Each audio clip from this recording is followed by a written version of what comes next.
Kamusta mga ka-channel? I hope everyone's safe and well. Ako po si Shasha at sa channel pong ito, aking ibinabahagi ang ilang mga crime stories na naganap hindi lamang dito sa Pilipinas, maging sa ibang sulok ng mundo. Kaunting kahilingan lamang po, kung inyong magugustuhan ang inyong maririnig, huwag pong kalimutang i-click ang subscribe button, i-click nyo na rin po ang notification bell para updated kayo sa mga susunod pang videos. Sarang he! The family of 16-year-old victim Christine Silawan learned of the development during Christine's burial. Silawan's mutilated body was found last week in a case that shocked the country. Police have suggested that the teen arrested in connection with the killing may have been a jilted lover. The suspect has denied anything to do with her murder. Despite the young man's release, police insist they have a solid case and he is far from being in the clear.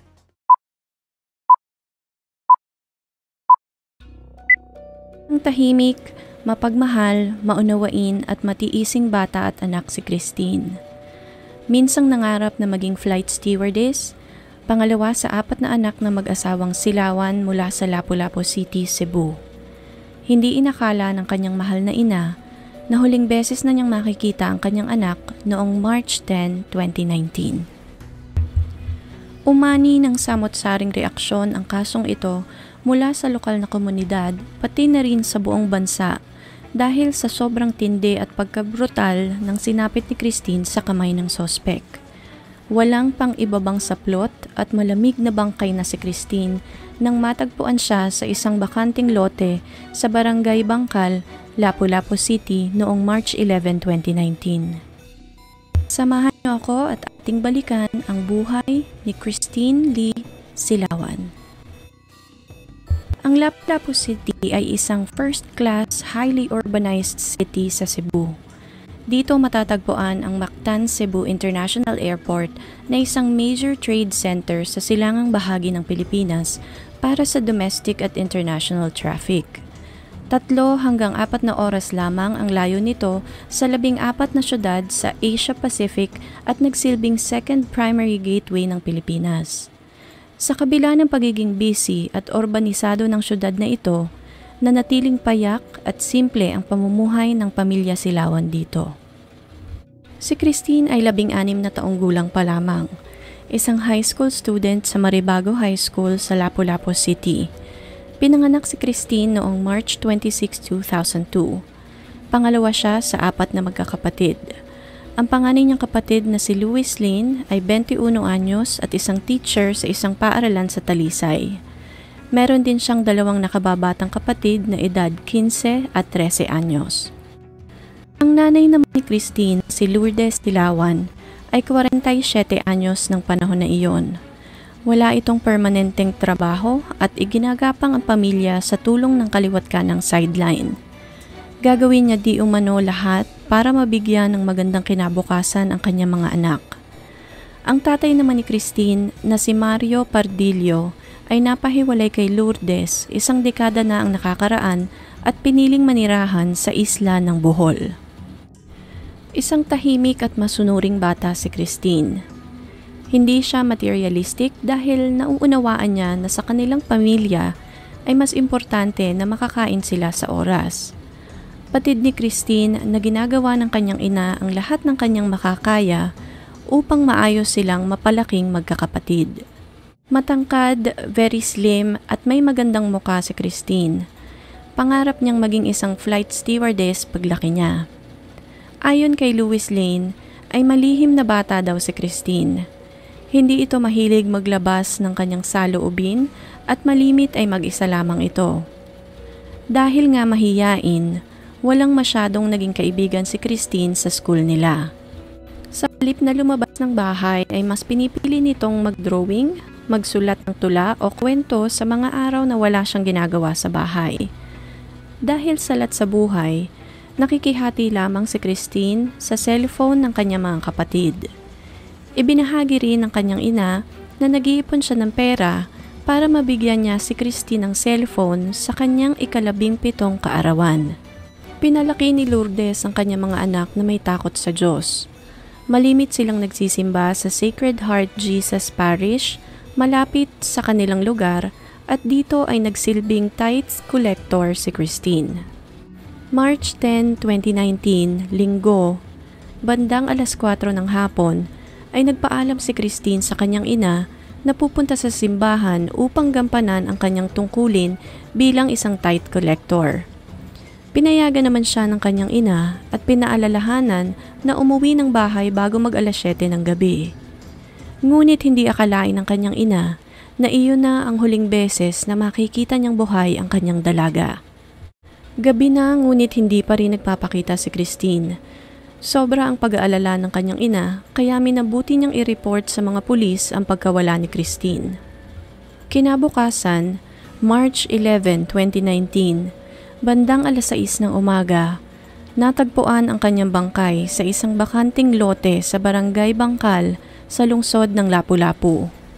Ilang mga taga roon ang napadaan sa lugar at nakita ang walang buhay na si Christine. Walang pang-ibabang saplot at puno ng saksak ang kanyang katawan. Binalatan din ang mukha ni Christine na halos lumabas ang bungo nito.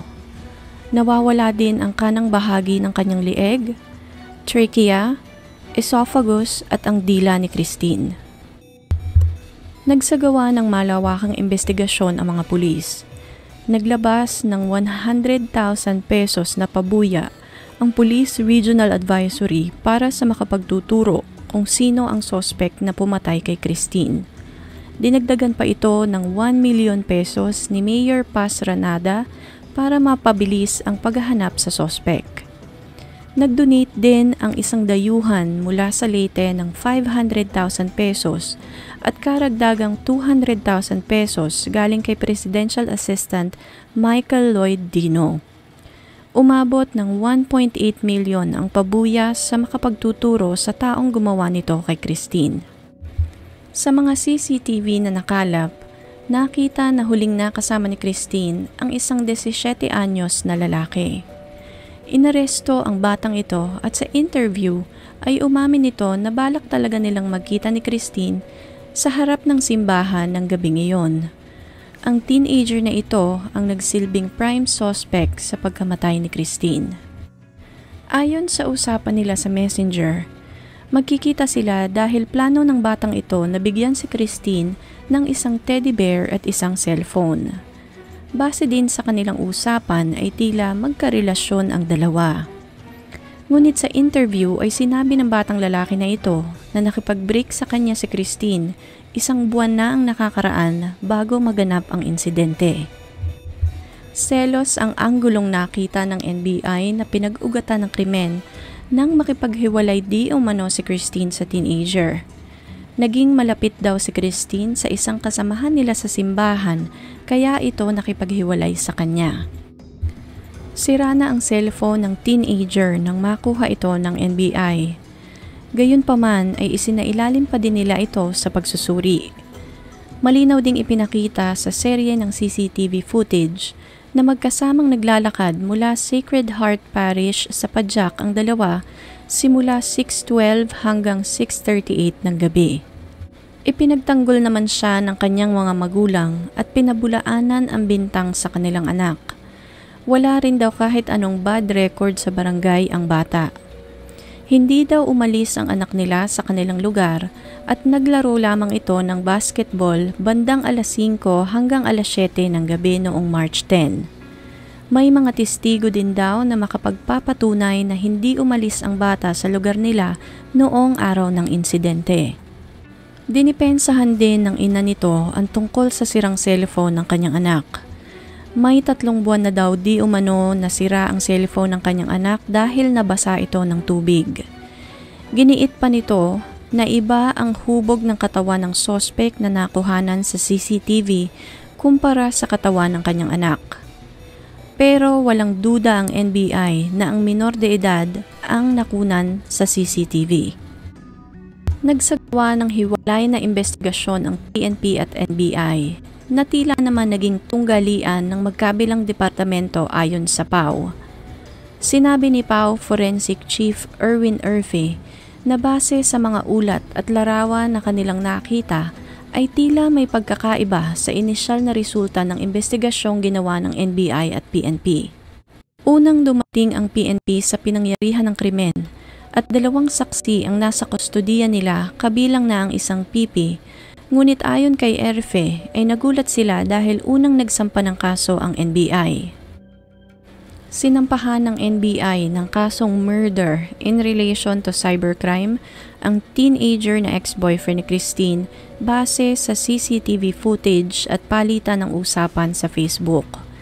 Nakarecover sila ng hindi bababa sa 11 clip footages na nagpapakitang ang batang ito ang huling nakasama ni Christine noong gabing ito ay nawala. Ngunit ayon sa mga nakalap na ebidensya, ay walang intensyon ang batang ito na saktan si Christine. Humingi naman ng tulong ang pamilya ni Christine kay Public Attorney Office Chief Persida Rueda Acosta. Hindi naman nagpatumpik-tumpik ang PAW at agad na nagsagawa ng autopsy ang forensic pathologist na si Dr. Erwin Erfe sa bangkay at dito na-identify na may sugat si Christine sa may maselang bahagi ng kanyang katawan. Natamo niya ang sugat na ito 6 na oras bago siya namatay. Isang napakalaking abrasion sa kanyang labia majora, meron ding second-degree laceration at hematoma sa loob ng kanyang ari na nagpapahiwatig na sapilitan itong ginahasa. Wala namang nakitang seminal fluid sa loob ng katawan ni Christine. Lumabas din sa autopsy na patay na si Christine nang balatan ang kanyang mukha. May itim at kayumangging paso din na nakita sa kanyang muka, gilagid at talukap ng mga mata. Posible di umanong ginamitan ito ng sulfuric acid. Nasa 30 saksak ang tinamo ni Christine. Nawawala din ang kanang bahagi ng kanyang lieg, trachea, esophagus at dila. Ayon sa mga otoridad ay posibleng nasa impluwensya ng droga ang pumatay kay Christine. Kalipas ang halos 1 buwan, ay may panibagong lumutang na detalye na kaugnay ng kaso. Noong April 9, 2019, isang panibagong sospek sa pagpatay kay Christine ang napasakamay ng Central Visayas Police Regional Office na kinilalang si Renato Payupan Lienes, 43 anyos at residente din sa lungsod ng Lapu-Lapu City. 5 ang anak ni Renato at kabilang ito sa drug watch list ng Lapu-Lapu City. Nakatulong ang pabuya na inilabas ng gobyerno para sa agarang pagtunton kay Renato. Nang madakip ng mga pulis ay inamin nito na siya ang pumatay kay Christine. Naawa di umano ito sa 17 anyos na batang lalaki na nadidiin sa kaso kaya minabuti na niyang umamin. Kuha mula sa sospek ang isang gunting na pinaniniwala ang ginamit sa krimen. Nakakuha din dito ang damit na may talsik ng mga dugo na agad namang isinabmit ng pulis sa crime laboratory upang magamit na ebidensya. Ayon sa salaysay ni Lienes ay gumamit siya ng fake na Facebook account sa pangalang CJ Diaz para makipag-usap kay Christine. Naakit di umano si Christine sa kanya dahil nagpanggap siyang isang teenager. 3 buwan na daw silang may ugnayan hanggang nagpasya silang magkita noong March 10, 2019. Nang magkita raw sila ni Christine ay nagtaka ito dahil matanda na pala ang kanyang kachat. Nagpanggap naman umano si Lienes bilang driver ng taong kausap ni Christine para kumbinsihin ito na sumama sa kanya. Nang makarating sila sa barangay Bangkal ay doon na niya isinagawa ang maitim niyang balak. Niyaya niya di umanong makipagtalik sa kanya si Christine, ngunit hindi ito pumayag. Sinabi rin ni Christine na may boyfriend na siya na lubos namang ikinagalit ni Lienes, kaya pinagsasaksak niya ito gamit ang gunting. Tinangka niya umanong rapin si Christine, ngunit hindi siya tinatayuan, kaya mariin niyang itinanggi ang akusasyon ng rape. Ayon din kay Lienes, natutunan niya kung paano balatan ang mukha ni Christine dahil sa kontrobersyal na larong Momo Challenge. Pinag-aralan niya raw ito bago niya patayin si Christine. Matapos niyang balatan ang mukha ni Christine, ay kinuha ni Lienes ang bag nito at doon niya nilagay ang balat at iba pang parte ng katawan ni Christine at saka umalis ng lugar. Namin ni Lienes na nasa impluwensya siya ng droga ng araw na iyon, kaya't hindi na rin niya maalala kung saang banda niya itinapon ang bag at mga balat ng mukha ni Christine. Selos, drugs at matinding obsesyon ang nagtulak di umano sa kanya para patayin si Christine. Ayon sa autopsy ng PNP, walang laceration sa maselang bahagi ng katawan ni Christine taliwas sa lumabas na pagsusuri ng PAO. Naging magulo ang investigasyon dahil maraming iba't ibang bersyon at resulta ng test ang lumabas, kaya attempted rape at murder lamang ang naisampa sa suspect na si Lienes. Pagkakahuli sa suspect na si Renato, itinuring ng PNP na ikangay case solved ang naturang kaso. Hindi naman kumbinsido ang ina ni Christine na si Lourdes na si Lienes ang gumawa ng krimen. Tumanggi din si Lourdes na pirmahan ang affidavit na ibinigay ng Lapu-Lapu City Public Office. Pipirmahan niya lamang daw ito kung isasama sa reklamo ang dating kasintahan ng kanyang anak na itinuro ng NBI Central Visayas bilang isa sa mga pumatay. Giniit naman ng PNP Central Visayas Director Debold Sinas na hindi nila pwedeng gawin iyon dahil walang ebidensya ang pulis laban sa dating nobyo. Nagsalita din si Attorney Vincent Silas na abogado ng teenager na patuloy nilang isusulong ang pagbabasura sa kasong murder laban sa kanilang kliyente. Sabi pa nito na iginagalang nila ang pagtanggi ni Mrs. Silawan na pirmahan ang complaint affidavit pero sana ay matanto nito na sa kanyang pagtanggi, tinanggihan niya ang hustisya para sa kanyang anak. Ang labi ni Christine ay inilagak sa bahay ng lolo nito sa mother side sa Sitio Soong 1, Barangay Mactan sa Lapu-Lapu City. Nakabalot ng puting kumot ang katawan ni Christine upang maitago ang karumaldumal na sinapit nito sa krimen.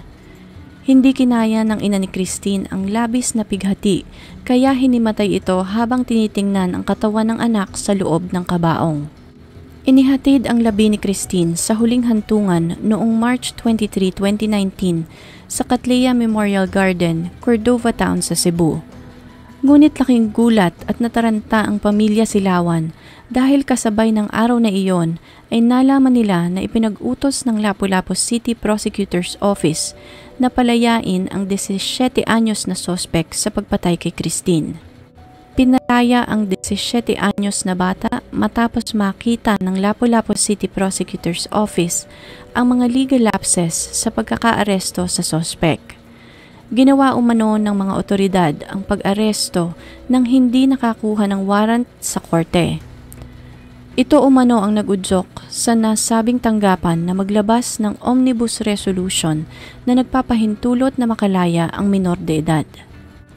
Higit isang taon naman ang nakalipas, noong May 24, 2020, ay natagpo ang patay si Lienes sa loob ng kanyang selda sa Lapu-Lapu City Jail sa Sitio Soong, Barangay Mactan, Lapu-Lapu City. Itinuring na nagpakamatay sa pamamagitan ng pagbibikti si Lienes. Ayon sa ina ni Christine, sa kabila ng lumipas na taon, hanggang ngayon ay hindi pa rin nila natatanggap ang pagkamatay ng kanyang anak. Nag-iwan daw iyon ng malalim na marka sa kanilang puso na lagi nilang aalalahanin sa pagdaan ng panahon. Dagdag pa ni Lourdes, nagsumikap siya para mapalaki ng maayos ang kanyang 4 na anak at hindi niya matanggap ang biglang pagkamatay ni Christine. Minsan daw ay naitatanong niya sa kanyang sarili kung ano ba ang malaking kasalanang kanyang nagawa para magbuwis ng buhay ang kanyang anak. Ang kaso ni Christine Lee Silawan ay itinuring ng PNP na case solved pero hindi case closed. At mula noon ay hindi na umandar pa ang kaso.